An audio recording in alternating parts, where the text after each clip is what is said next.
Take a deep breath in, filling your lungs with cool, calm air, and as you exhale, let your body settle completely into the surface beneath you. Allow your mind to drift away from the busy world, stepping gently into a quiet place where time moves at a much slower, grander pace. You are standing in the ancient shadowed aisles of a living cathedral, surrounded by an atmosphere of profound, unshakable peace. Here, reaching upward into the golden light, is Sequoia dendron giganteum, the giant sequoia. Within moments of arriving in this quiet forest, you are already standing in the presence of biological royalty. Consider this remarkable truth. By volume, these are the largest living single-stem organisms on the planet. To truly understand this scale, picture the most famous of them all, the General Sherman tree. In this single colossal specimen contains an estimated 52,500 cubic feet of wood. That is a volume so immense, it rivals the hulls of great ocean-faring ships, all contained within one quietly breathing entity. As you walk through this grove, notice the crispness of the air. You can feel the distinct chill of high altitude on your skin. This is because these living monuments require a very specific environment to exist. In fact, giant sequoias naturally occur nowhere else on Earth, except in 77 distinct scattered groves. These groves are clustered entirely on the western slopes of the Sierra Nevada mountain range in California. As you breathe in the clean, pine-scented breeze, you are breathing the air of a highly specialized atmospheric zone. These trees only thrive in a narrow altitudinal band between 4,000 and 8,000 feet above sea level. Here, the air is thinner, the sunlight is intensely pure, and the winter snows fall deep and heavy. Walking closer to one of these titans, let your eyes travel upward. The sheer verticality of the trunk draws your gaze higher and higher, disappearing into the emerald canopy above. The General Sherman tree stands an awe-inspiring 275 feet tall. That is nearly the length of an entire football field, reaching straight up into the sky, defying gravity with silent, elegant strength.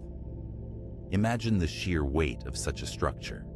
Scientists estimate that a fully grown sequoia of this size weighs roughly 2.7 million pounds. It is a staggering physical reality, a mass of carbon and water pulled from the thin air and damp soil, standing completely still before you. Reach out your hand in your mind's eye and imagine pressing your palm against the side of this ancient giant. You might expect it to feel like cold, hard stone, but the reality is quite different. The bark beneath your fingers feels surprisingly soft, almost spongy. Here is a fascinating mechanism of survival. The bark of a mature giant sequoia can grow to be up to 3 feet thick at the base of the tree. As you press your fingers into its deep, textured furrows, you can feel a fibrous, yielding surface. This thick layer of bark is an evolutionary masterpiece. Unlike the bark of most pine trees, the bark of the giant sequoia completely lacks flammable resin. Because it has no pitch or resin to catch fire, this 3-foot-thick layer acts as an incredibly effective thermal shield, insulating the living tissue of the tree from the intense heat of forest fires. It is a protective blanket, woven by nature over thousands of years. Notice the vibrant, rich color of the wood beneath your hand. It is a deep, warm cinnamon red, glowing beautifully where the scattered sunbeams touch it. This brilliant color comes from chemical compounds called tannins, which heavily saturate the bark and wood. Tannins do more than just paint the forest in warm, inviting hues. They are highly effective natural preservatives. These tannins repel wood-boring insects and make the tree highly resistant to microscopic fungi and rot. Because of this chemical defense, even when a sequoia eventually falls, its trunk can rest on the forest floor for centuries without decaying, a permanent fixture in the quiet landscape. As you stand at the base of this towering structure, shift your awareness down to the ground beneath your feet. The earth here is soft, carpeted with centuries of fallen needles and organic matter. You might wonder how a living thing that weighs 2.7 million pounds and stands nearly 300 feet tall manages to stay upright in the fierce mountain winds. You might picture a taproot plunging hundreds of feet deep into the bedrock. But the truth is far more delicate and far more connected. The roots of a giant sequoia are surprisingly shallow. They reach down only 12 to 14 feet into the earth. Instead of drilling deeply into the dark soil, the roots seek out the warmth and moisture of the surface layer, spreading outward in a massive, invisible web. The root system of a single mature tree can spread out over an entire acre of land. Beneath the soft ground you are standing on, a dense, intricate network of roots is quietly intertwining with the roots of neighboring trees. They lock together beneath the soil, holding one another up, sharing the immense burden of gravity. They do not stand alone. They are anchored by their community, a vast, silent network of support, hidden just beneath your feet. Imagine the sensation of water moving through this network. The soil is cool and damp. These shallow roots are perfectly designed to capture the slow, steady melt of the heavy winter snowpack, and they need an astonishing amount of it. In the warmth of the summer, a single large giant sequoia can draw up to 800 gallons of water in a single day. Think of this tree not just as a static piece of wood, but as a slow-moving, silent fountain.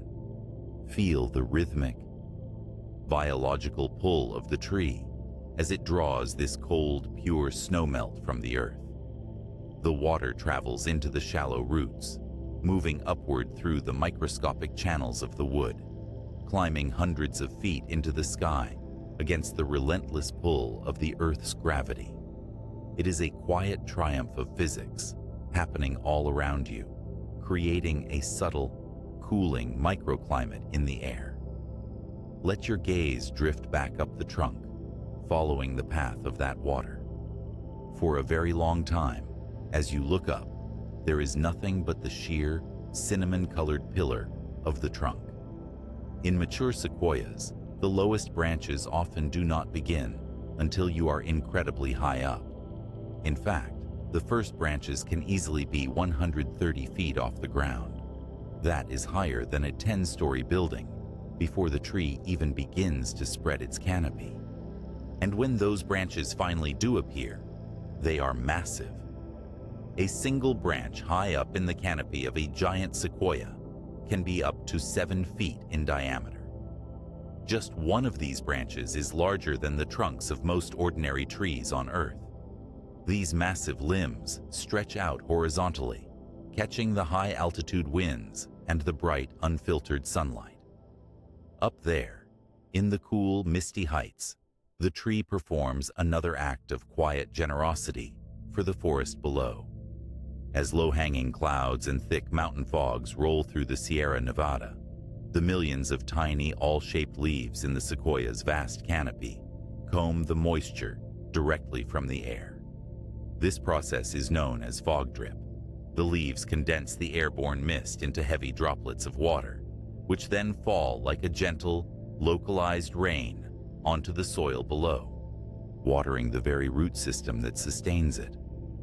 Imagine the delicate sound of these droplets falling, a soft, rhythmic pattering on the forest floor, a soothing, aquatic clockwork ticking away in the silence of the mountain air.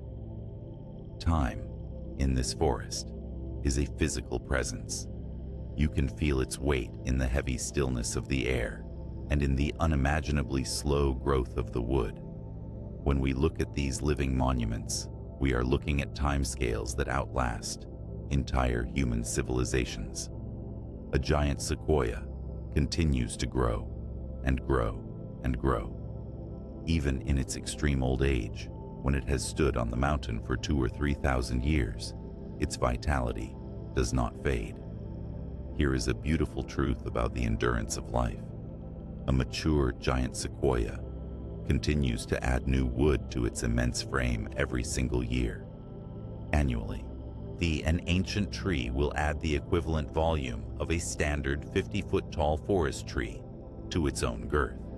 It is constantly expanding, slowly pushing outward, laying down new rings of life in a silent, uninterrupted rhythm.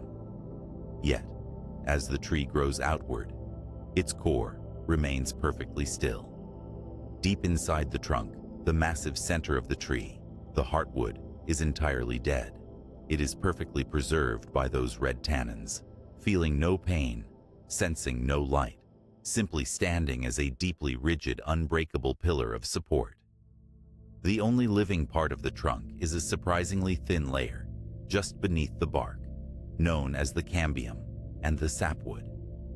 Imagine this delicate balance: a mountain of ancient, silent wood supporting a thin, vibrant sleeve of flowing water and pulsing life, all wrapped in a thick, protective blanket of soft red bark.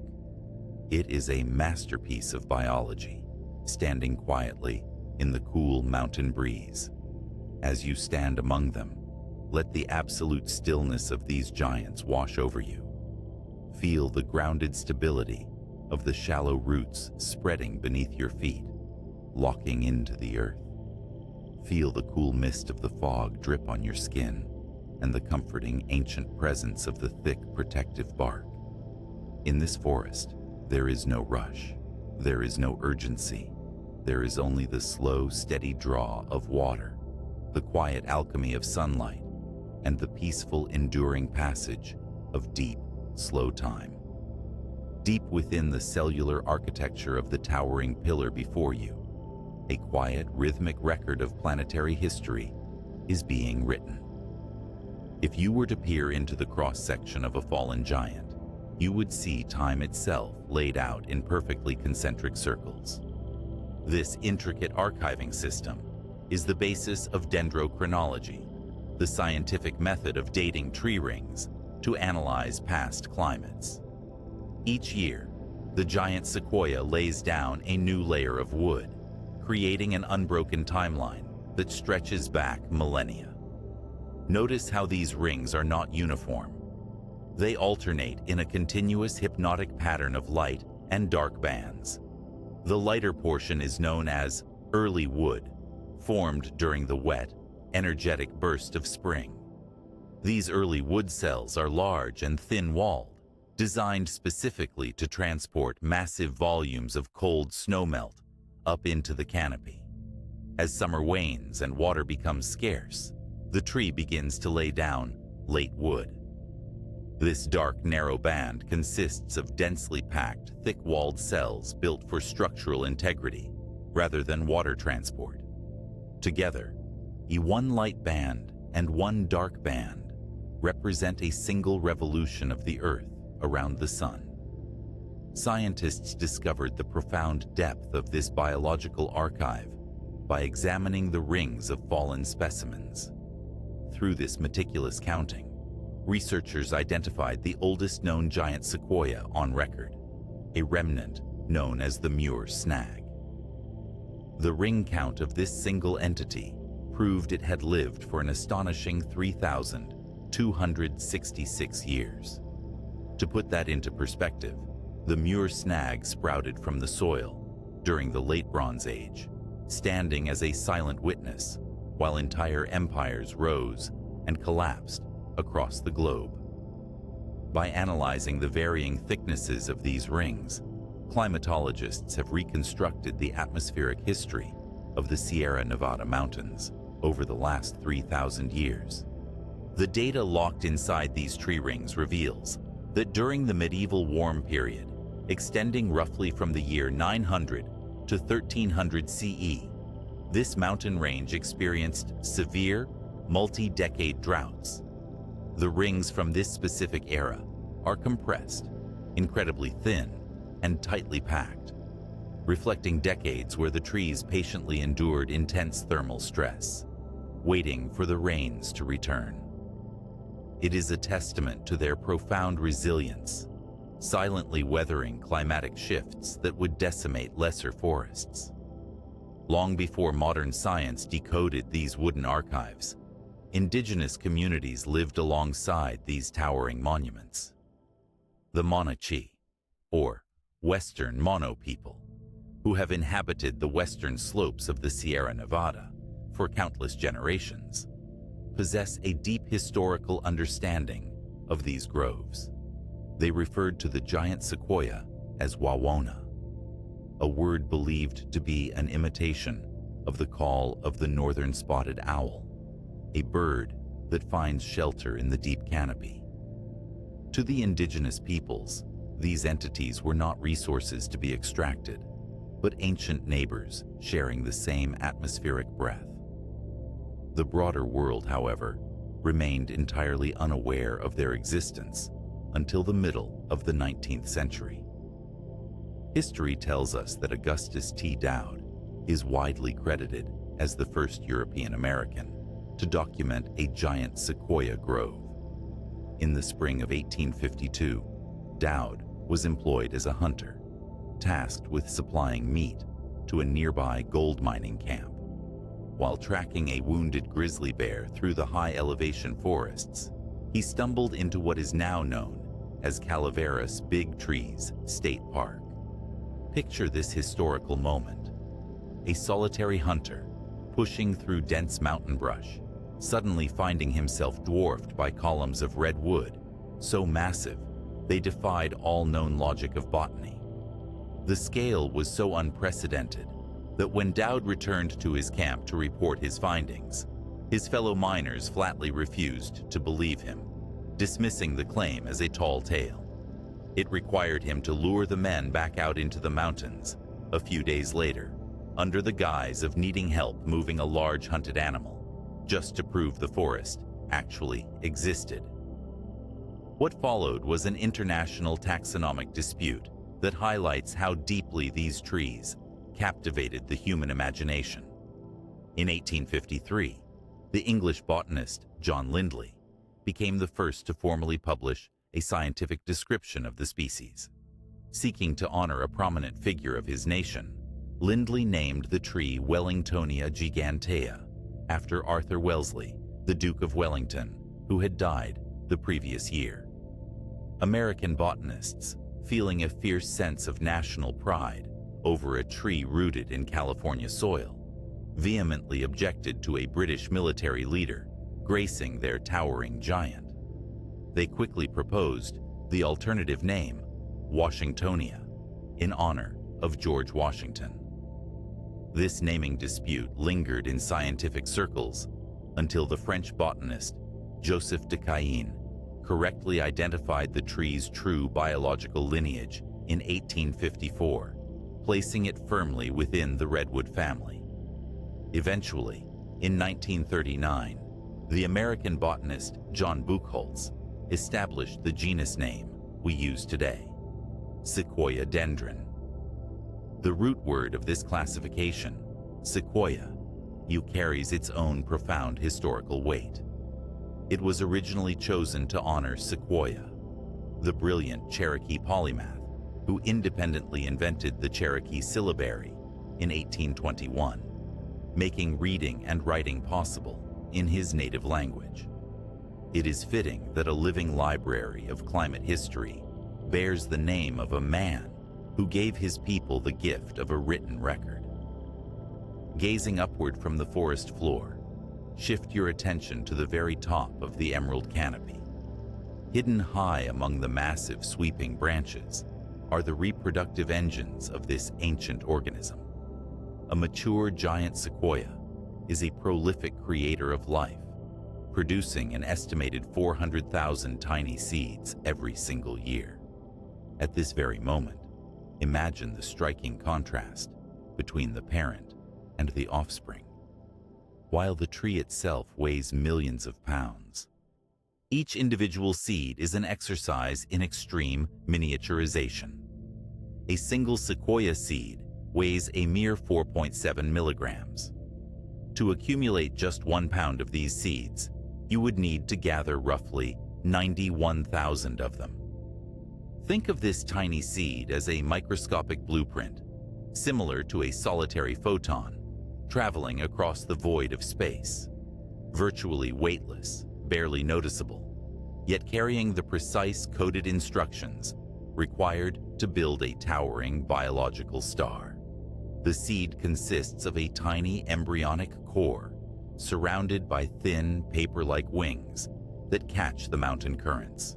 When released, they float downward in an act of weightless grace, caught in the slow dance of gravity, drifting through the understory, like dust motes suspended in a shaft of golden light. Yet, releasing these seeds requires a highly specific sequence of events. The cones of the giant sequoia are serotinous. This biological term means that the cones do not simply open when they reach maturity. Instead, they remain tightly sealed, holding their tiny cargo safe from the elements. A single cone can remain green, closed, and fully alive on a branch for up to 20 years, drawing a slow, steady supply of moisture directly from the tree's vascular system. To break this seal, the tree relies on a delicate ecological clockwork. One vital participant in this process is the Douglas squirrel, scientifically known as Tamiasciurus douglasii. These small, energetic mammals thrive in the high canopy, seeking out the fleshy green scales of the closed sequoia cones. As the squirrel methodically chews away the green scales for nourishment, it leaves the tiny seeds behind, inadvertently dislodging them from their protected housing and allowing them to flutter quietly to the earth. Another microscopic helper operates entirely unseen. The tiny, long-horned, wood-boring beetle, Phimatodes nitidus, has evolved specifically to interact with these ancient giants. The female beetle lays her eggs directly on the sealed cones. When the larvae hatch, they burrow into the cone, severing the microscopic vascular tubes that connect the cone to the branch's water supply. Deprived of the tree's moisture, the cone slowly dries out. As the woody tissue loses its water content, it begins to shrink, causing the scales to pull apart. It is a perfectly synchronized mechanism of nature. The beetle secures a home for its offspring, and in return, the cone opens, releasing the dormant seeds to the wind. Every element in this forest is intertwined, bound together by the slow, inescapable pull of time and the quiet laws of biology. The massive trunk, the delicate ring structures, the paper-thin seeds, and the microscopic insects all operate in a continuous, elegant loop, preserving the monumental legacy of the grove for millennia to come. As that microscopic seed detaches from the canopy, it begins a slow, spiraling descent, caught in the gentle downward pull of gravity. It drifts through the quiet mountain air, eventually coming to rest on the forest floor. Yet, simply reaching the ground is not enough for this tiny blueprint to begin its life. The surface of a mature sequoia grove is covered in a dense, spongy layer of organic debris. Foresters have documented that this accumulation of fallen needles, cones, and decaying wood, known as the duff layer, can reach a depth of up to 2 feet. Think of this layer like a thick, oversized down mattress. While it is incredibly soft and insulating, a tiny seed weighing merely 4.7 milligrams cannot push its delicate root system through 2 feet of dry bedding to find water. To survive, the seed requires a dramatic elemental intervention: fire.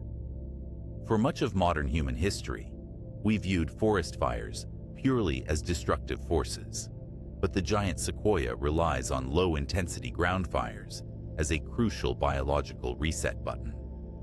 When a natural fire sweeps slowly through the underbrush, it burns away that thick mattress of duff, effectively sweeping the floor clean. This exposes the bare mineral soil beneath, creating the perfect nutrient-rich cradle the seed desperately needs to germinate. Simultaneously, the fire interacts with the towering canopy high above. As the brush burns, waves of thermal energy create rising convection currents. This upward draft of hot air gently bakes the branches hundreds of feet in the sky. The sudden increase in temperature acts as a thermal key, drying out thousands of those sealed, serotinous cones at once.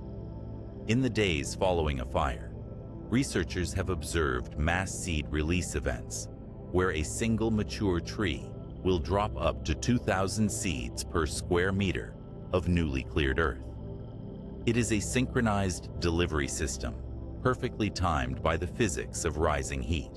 You might logically worry about the ancient tree standing in the middle of this creeping fire, but the giant sequoia is fundamentally engineered for this environment.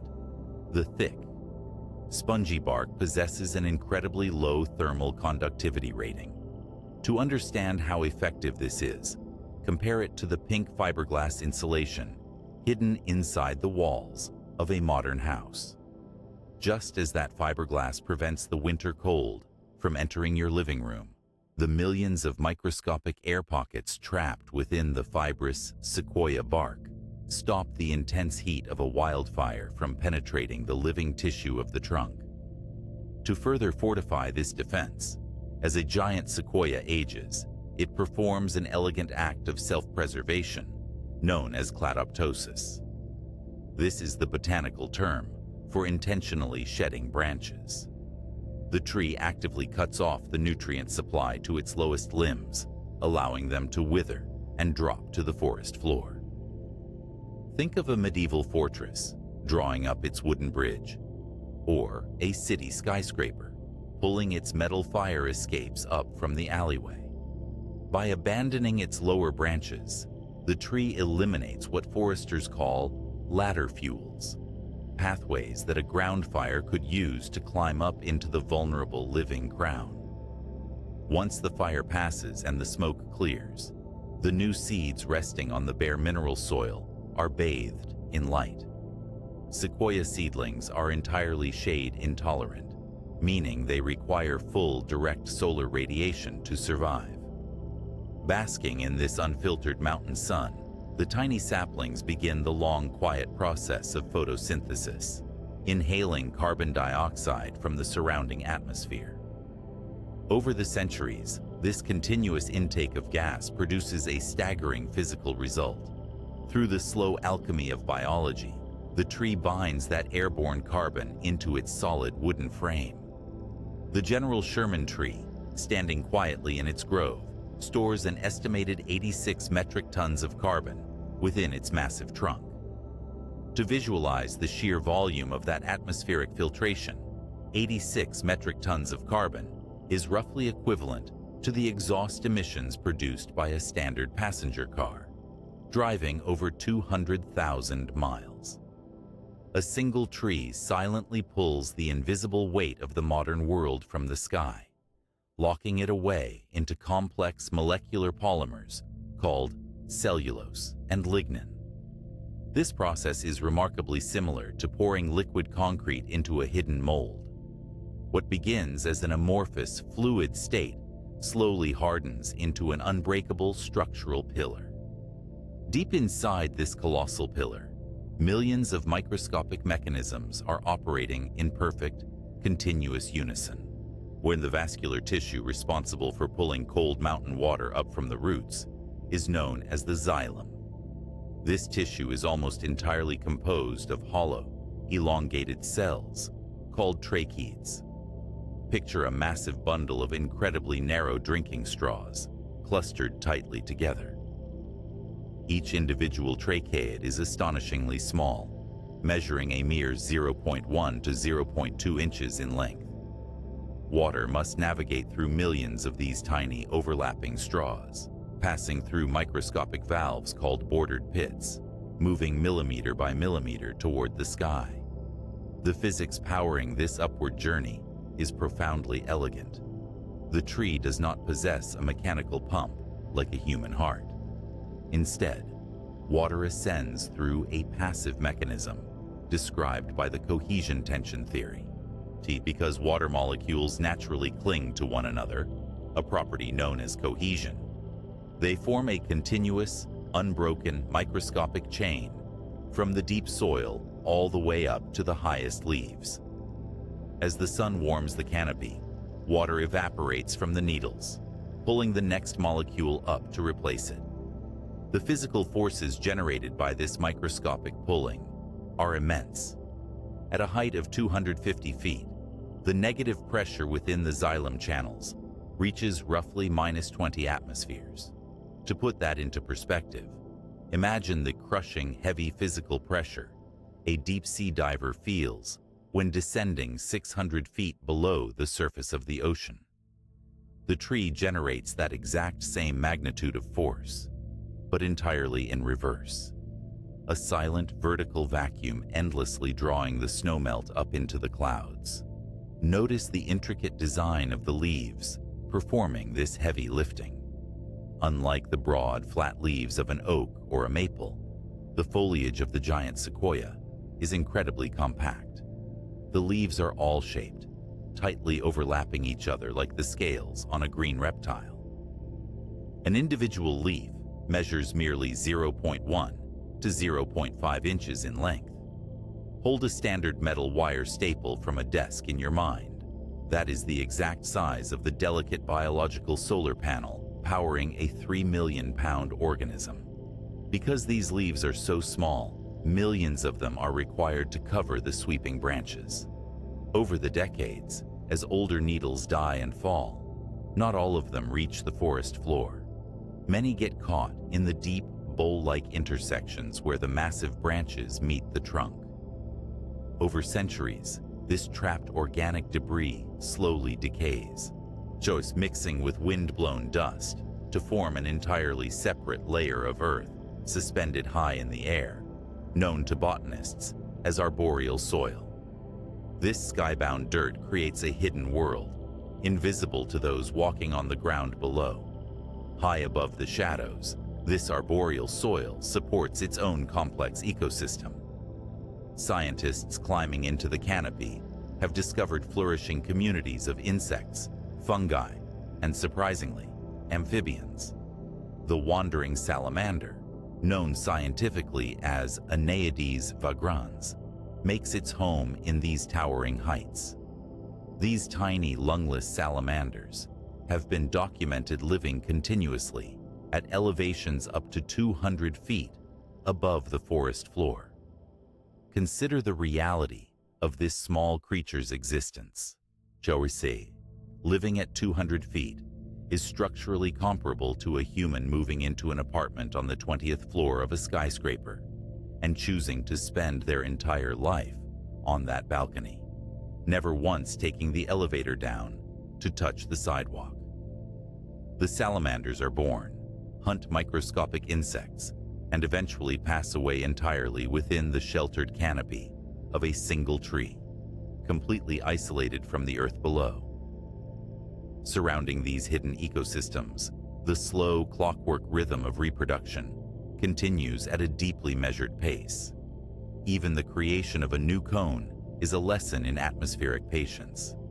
From the moment of initial pollination, a giant sequoia cone requires an astonishing 18 to 20 months just to reach physical maturity. There is absolutely no rushing this process. The tree operates on a timescale that humbles our brief human days, slowly assembling the heavy architecture of the cone, layering the microscopic seeds within, and waiting for the precise convergence of heat, moisture, and time to begin the cycle once more. Every fiber, every drop of water, and every ray of light is bound together in a quiet, enduring symphony of physics and life. As you observe the deeply rooted patience of these biological titans, it is natural to reflect on our own human perception of time. We measure our lives in quick, urgent bursts. Seasons passing, years turning, decades quickly fading into memory.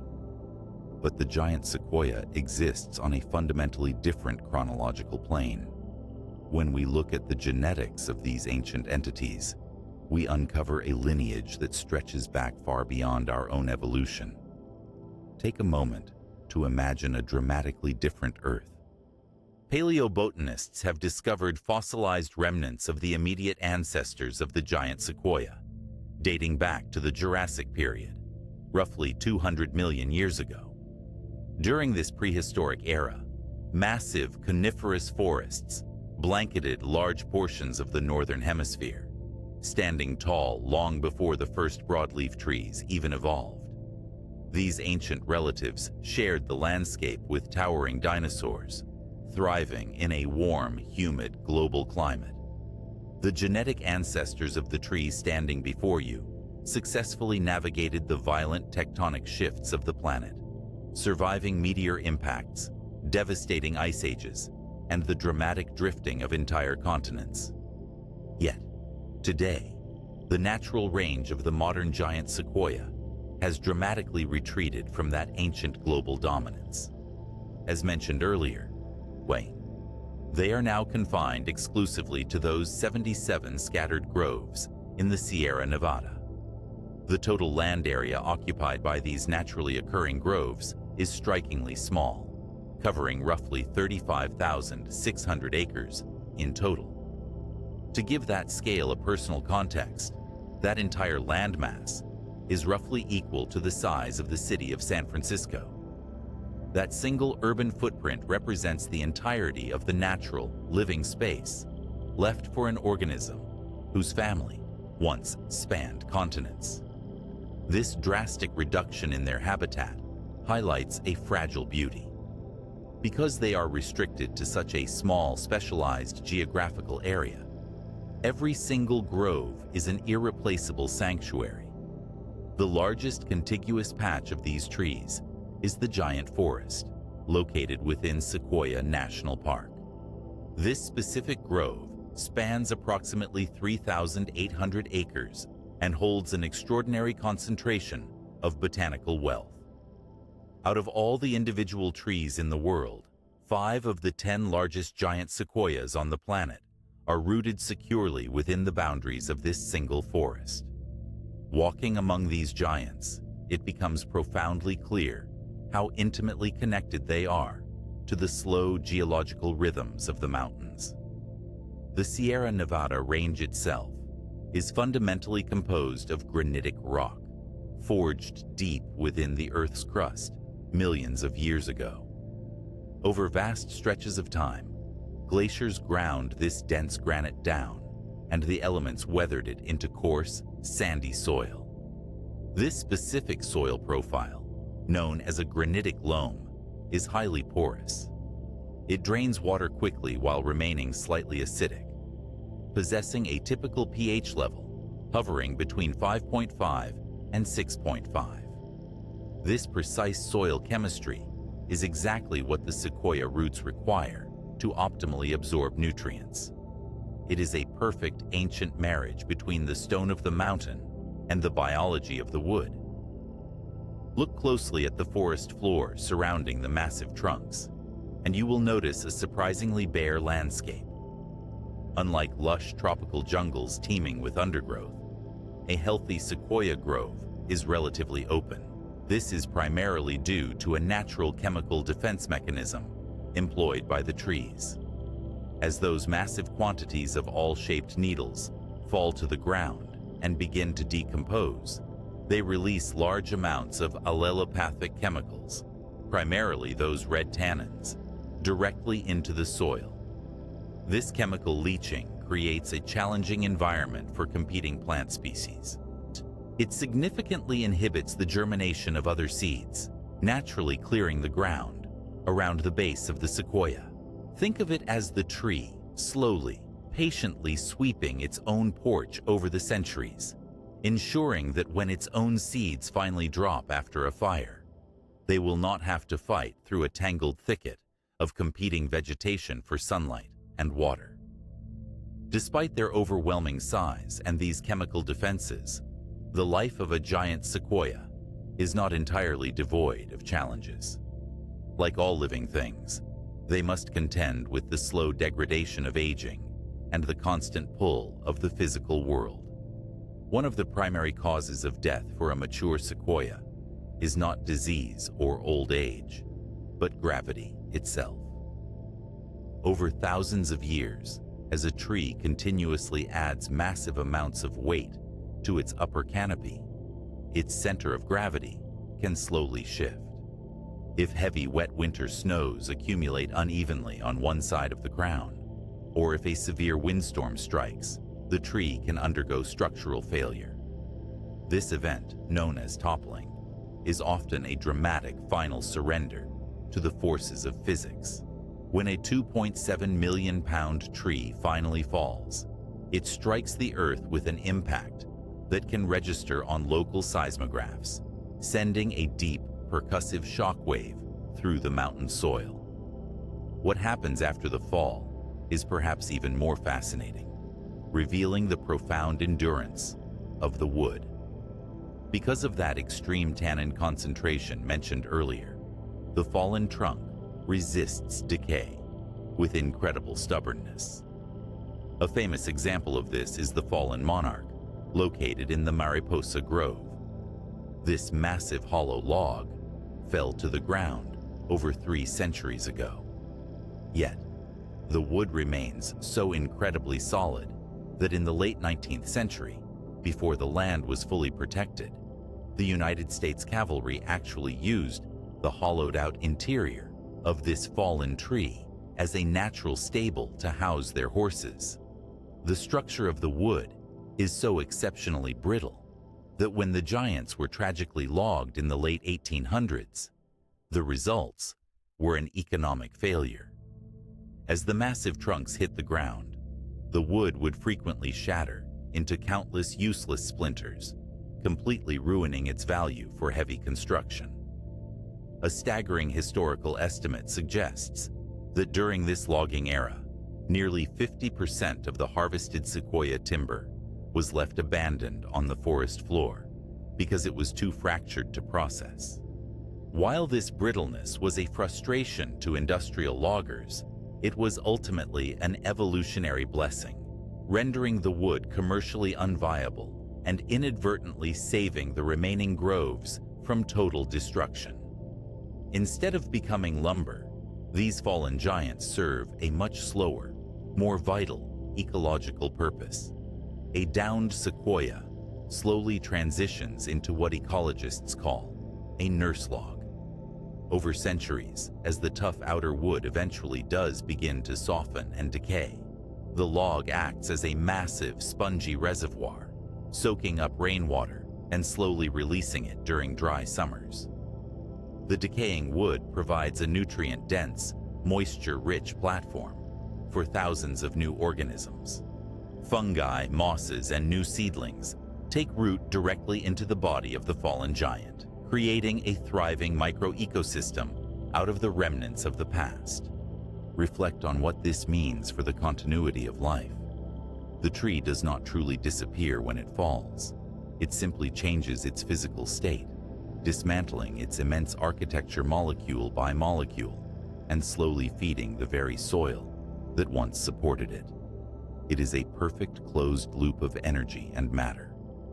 In this quiet forest, there is no true ending, only a continuous, slow-motion transformation, as the carbon pulled from the ancient atmosphere returns gently back into the earth, ready to begin the cycle again.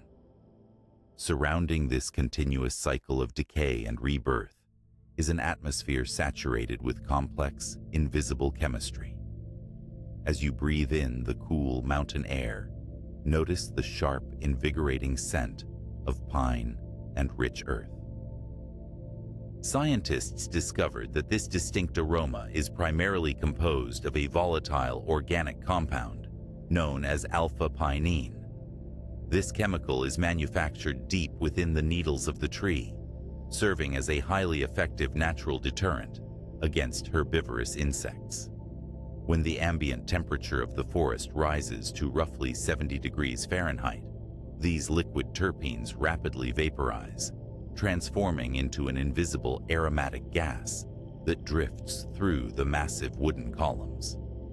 What is happening now, as sunlight filters through the high branches, is a beautiful piece of atmospheric physics. When these vaporized alpha-pinene molecules interact with the ultraviolet radiation from the sun, they oxidize to form secondary organic aerosols. These microscopic droplets are suspended in the air, where they actively scatter short-wavelength sunlight. This precise optical phenomenon, known as Rayleigh scattering, is the exact scientific reason why the distant ridges of the Sierra Nevada often appear draped in a soft, ethereal blue haze. You are literally breathing in the chemical mechanisms that paint the mountain sky. Notice the profound, heavy silence of this environment. Forests are rarely this quiet, but a mature sequoia grove possesses unique acoustic properties. The 3-foot-thick layer of fibrous bark wrapping each trunk acts similarly to the anechoic foam panels used in modern sound recording studios. The millions of tiny trapped air pockets within the spongy bark actively absorb high-frequency sound waves, preventing them from echoing off the massive trunks.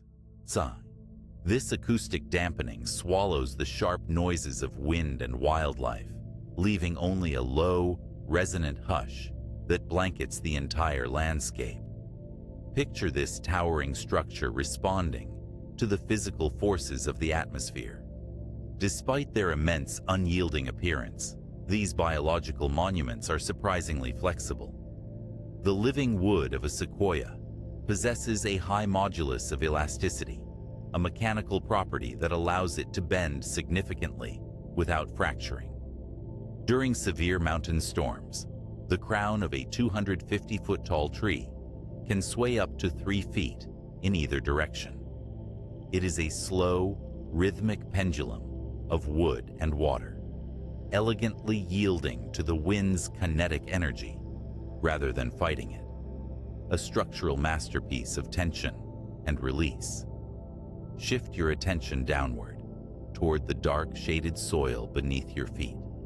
If a light rain were to fall right now, an incredibly distinct, earthy aroma would immediately rise from the ground. This scent, commonly known as petrichor, is scientifically attributed to an organic compound called geosmin. Geosmin is produced not by the trees, but by a specific type of soil-dwelling bacteria called streptomyces, which thrive in the decaying organic matter of the forest floor. Consider the astonishing sensitivity of human biology in this moment. Evolutionary biologists note that the human olfactory system is specially tuned to detect this specific molecule, likely as an ancient survival mechanism to locate fresh water. You are capable of smelling geosmin at concentrations as incredibly low as 5 parts per trillion. To visualize this tiny measurement, it is the equivalent of detecting a single drop of liquid dissolved in an Olympic-sized swimming pool. Your senses are engaging with the microscopic life of the soil in a profoundly precise, ancient chemical dialogue. Beneath that aromatic soil, an unseen symbiotic economy is quietly humming. The shallow roots of the giant sequoia are hopelessly inefficient at gathering enough nutrients on their own. Instead, they rely heavily on a microscopic partnership with arbuscular mycorrhizal fungi, specifically from the phylum Glomeromycota. These fungi weave a vast invisible web through the granitic loam. The individual fungal threads, known as hyphae, measure incredibly small, only 2 to 10 micrometers in diameter, far thinner than a single strand of human hair. Because these hyphae are so microscopic, they can penetrate the tiniest pores of the rocky soil, dissolving essential minerals like phosphorus that the tree's roots could never reach. In exchange for drawing these deep earth minerals up to the roots, The tree compensates the fungi with liquid sugars. At this very moment, a mature sequoia is quietly pumping up to 20% of all the carbon it captures through photosynthesis directly down into the ground, actively feeding the vast fungal network that sustains it. It is a silent, continuous trade agreement written in chemistry, binding the immense canopy above to the microscopic threads below. Permit your gaze to travel to the base of one of the older trees standing nearby. You will likely see a massive blackened hollow carved into the cinnamon-colored bark. These dark cavities are known as basal fire scars, or colloquially among botanists as cat faces. While they look like devastating permanent injuries, they are actually sites of incredibly slow, deliberate biological repair. Deep within the trunk, the thin layer of living cells known as the vascular cambium immediately responds to fire damage.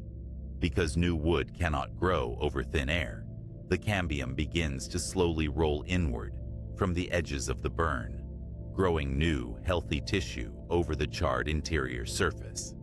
This healing process is agonizingly slow, advancing at a rate of only about half an inch per year.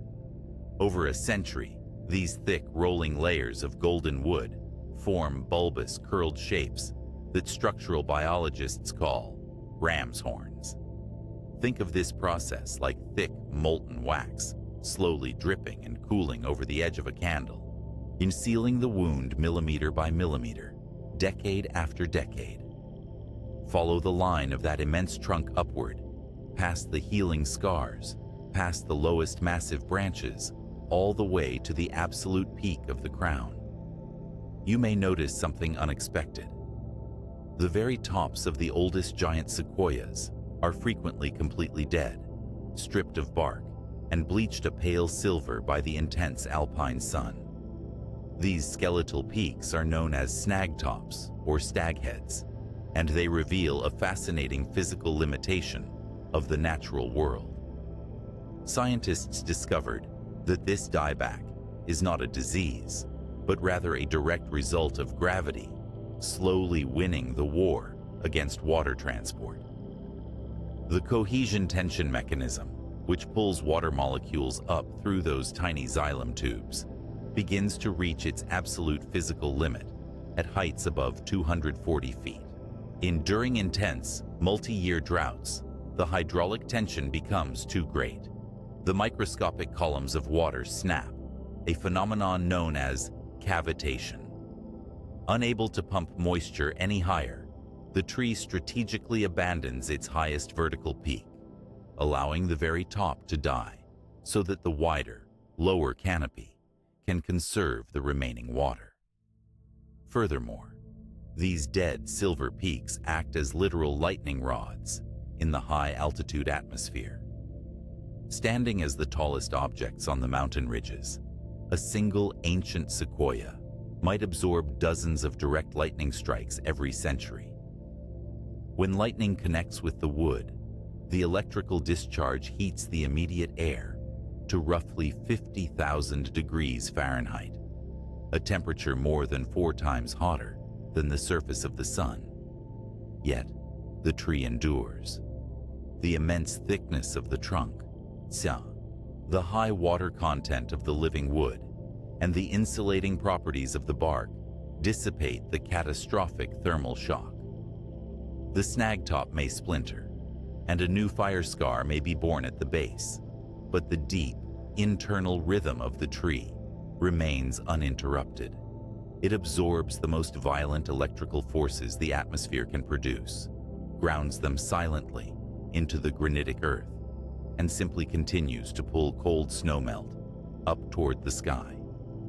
In this forest, energy is constantly in motion, from vaporized terpenes scattering blue light to the microscopic exchange of phosphorus to the sudden blinding heat of a storm, all harmonized by the slow, unbothered endurance of the living wood.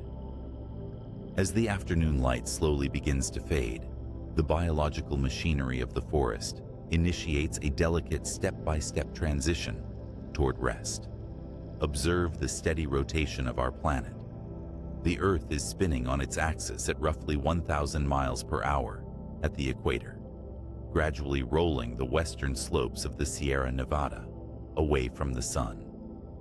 This massive planetary movement pulls the terminator line, the dividing boundary between day and night, gently across the mountain ridges.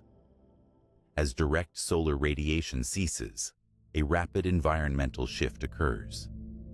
Because these groves sit at a high elevation, frequently up to 8,000 feet above sea level, the thinning atmosphere loses its ability to trap thermal energy. A process called radiative cooling takes over, and the ambient temperature plummets predictably, chilling the granitic earth and sending a physical signal to the forest that the day has concluded. In response to this cooling darkness, the giant sequoia systematically shuts down its daytime operations. First, the millions of microscopic stomata, tiny pores located on the surface of those 0.5-inch awl-shaped leaves, begin to close. The specialized guard cells surrounding each pore gradually lose their internal turgor pressure, collapsing inward to physically seal the opening. This precise mechanical action abruptly halts transpiration, stopping the massive upward flow of evaporated snowmelt. With the upward hydraulic vacuum paused, an entirely different system takes priority. The tree begins the slow downward transport of liquid sucrose. Through specialized vascular tubes known as the phloem, the sugars synthesized during the daylight hours are actively pumped downward at a measured pace of roughly 1 meter per hour. Step by step, this vital energy travels hundreds of feet down the trunk, ultimately reaching the roots to nourish the hidden fungal networks beneath the soil. Furthermore, as the deep cold of the mountain night sets in, the Sequoia dendron giganteum initiates a localized chemical defense. To survive temperatures plunging below freezing, the tree relies on a step-by-step process of cold hardening. It systematically converts stored starches back into soluble sugars. This chemical shift actively lowers the freezing point of the water trapped inside its living cells, creating a highly effective biological antifreeze. Even the groundwater deep in the granitic loam responds to the shifting sky. The microtidal movements of this subterranean moisture are subtly influenced by the moon. Though lunar gravity is only about 1/6 that of Earth's, it is just enough to gently manipulate the fluid dynamics of the mountain, aiding the roots in their slow capillary action. Tilt your perspective upward, past the towering silhouetted crowns of the ancient wood and into the deepening violet sky. As the atmosphere darkens, the stars reveal themselves, burning quietly in the comforting void of space. To look at these distant points of light is to witness the exact manufacturing process of our own physical bodies. Everything you are and everything the massive forest is was assembled step by step in the core of a star. Trace the sequence of stellar nucleosynthesis. Billions of years ago, inside the dense hearts of red giant stars, temperatures reached an unfathomable 100 million degrees Kelvin. At this extreme thermal threshold, the kinetic energy of the atoms overcame their natural repulsion. Helium atoms were forcefully smashed together, fusing to create carbon, the very element that provides the structural framework for the massive trunk of the General Sherman tree and the delicate architecture of your own cellular DNA. Step by step, larger stars continued this fusion process, layering elements like a cosmic onion until they produced iron-56. This specific isotope is the final, heaviest element forged before a stellar collapse. The iron that gives the sequoia bark its reddish tannin-rich glow, and the iron molecules that carry life-giving oxygen through your bloodstream share the exact same cosmic origin point. When those ancient stars finally exhausted their nuclear fuel, they detonated in massive supernova explosions. These cataclysmic events ejected these newly forged elements across the vacuum of space at nearly 10% the speed of light, a staggering velocity of roughly 18,600 miles per second. Over immense stretches of time, these wandering clouds of glowing stardust began to cool and clump together. Approximately 4.6 billion years ago, local gravitational forces caused a massive molecular cloud to collapse inward, spinning and flattening into a protoplanetary disk.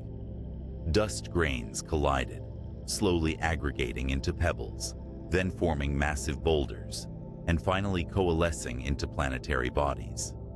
The solid earth supporting the roots of the sequoia, the water flowing through its xylem, and the biological materials weaving your own nervous system were all carefully gathered from this spinning disk of ancient debris.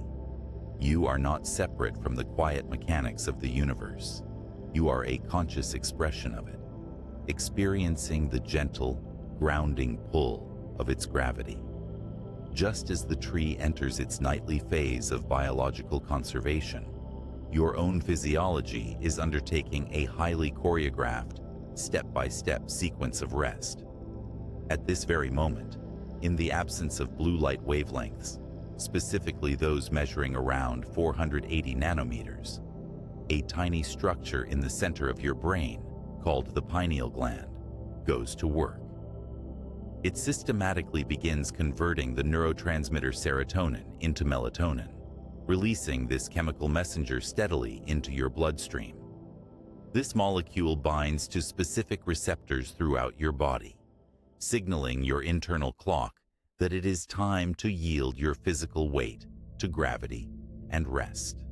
Watch the transition of your brain's electrical activity. Earlier today, your mind operated in the beta wave state, firing rapid electrical pulses measuring between 12 and 30 hertz to navigate the complexities of the waking world. Now, step by measured step, those frequencies are widening and slowing down. You are descending toward the restorative rhythm of delta waves, characterized by deep rolling electrical pulses of just 0.5 to 4 hertz. Synchronized with this mental slowing, your hypothalamus deliberately orchestrates a drop in your core body temperature. By lowering your internal heat by roughly 1 to 2 degrees Fahrenheit, your body optimizes the chemical environment for cellular repair, mimicking the quiet thermal cooling of the high-altitude forest at midnight. Deep within your physiology, complex restorative processes are quietly initializing. As your breathing becomes shallow and rhythmic, your body utilizes stored molecules of adenosine triphosphate, or ATP, to synthesize fresh proteins, repairing muscle fibers and rebuilding tissues at a microscopic level. Simultaneously, your central nervous system initiates its own nightly maintenance sequence. Cerebrospinal fluid begins to flow systematically through the microscopic channels of your brain, actively flushing metabolic byproducts via the glymphatic pathway.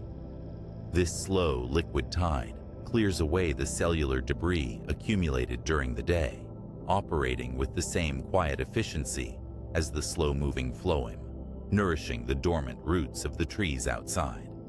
Every biological action is measured, deliberate, and perfectly timed to restore your energy. Permit the weight of your limbs to sink fully into the surface supporting you, trusting the physical laws of the universe to hold you perfectly safe. There is nothing required of you in this moment. The Earth continues its slow, 1,000-mile-per-hour rotation. The colossal trees stand as silent, resilient guardians over deep time, and the stars cast their ancient traveling light across the vastness of the void. You are an integral part of this quiet, rhythmic clockwork. Breathe out and surrender completely to the stillness. I am a temporary arrangement of ancient stardust, finding absolute peace in the present moment. I release the urgency and the noise of the waking world. My body possesses an ancient intelligence, knowing exactly how to repair, restore, and replenish itself. I am perfectly safe within the slow, in steady orbit of the Earth. I surrender my physical weight to the comforting, inescapable pull of gravity. My mind is clear, moving at the slow, deep, unbroken pace of the ancient forest. I welcome the absolute heavy silence of the night. Every individual cell in my body is drifting into a state of profound, uninterrupted rest. I am held securely by the vast, quiet, invisible mechanics of the cosmos. I am breathing in perfect time with the slow turning of the stars. Nothing to solve, nothing to plan. Only the gentle rhythm of air moving in and out, a subtle tide within the chest. The universe continues its slow, majestic dance, and you are entirely free to rest within its sheltering embrace. Drift effortlessly into the quiet warmth of the void. Good night.